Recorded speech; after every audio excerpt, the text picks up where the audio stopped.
This video is going to focus on Marvel Avengers as a single player experience in 500 words or less, so let's go.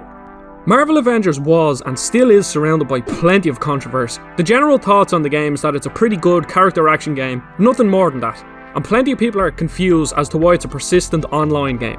While I'm also confused, I think the persistent online model could work if done correctly. But for me, and I'm sure many others, I don't have friends that are into these kind of games, so I was flying it solo. Plain and simple, do I think this game is worth buying for the single player alone? Yeah, I do, but there are a few caveats before you jump in. So as I said, the game is a character action game with 6 playable characters, all of which play differently through style and abilities. My 2 favourites being Captain America and Black Widow, and my least favourite being Iron Man. It starts off with the Avengers being framed for something that wasn't their fault and then being disbanded. Now the story itself was pretty interesting and it definitely held my attention. If anything, I would play this solo even if you have a group to play with, because you'll miss out on the dialogue, which is the best part of the game. Hey, got a sec? Yeah, what's up? AIM's moving the Inhumans to a more secure location. Soon. Okay. You've been talking to Dante?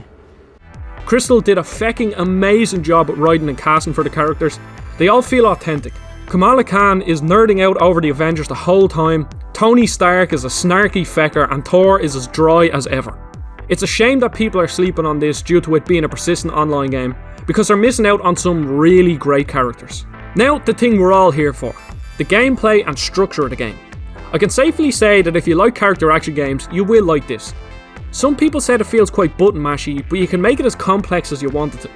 Take Black Widow for example. You could learn her abilities and what combos into what, and before you know it, you're breaking the enemy's guard, sweep kicking them, grappling to them in the air, and then slamming them onto the ground. It's not the most complex combat, but it's flashy and has enough depth to make each character feel unique. The structure of the game is interesting. I went into this thinking I would like it if it was basically just a bigger budget Ultimate Alliance, and it does feel similar enough to it. The missions are fun, but just a heads up, the environments aren't varied at all. The side missions are typically just areas from main missions that you can redo. I'll have a video on the post game soon, so stay tuned. That's 499 words. Are you enjoying this game? Thank you so much for watching. Don't forget to subscribe, and I'll see you all on the next video.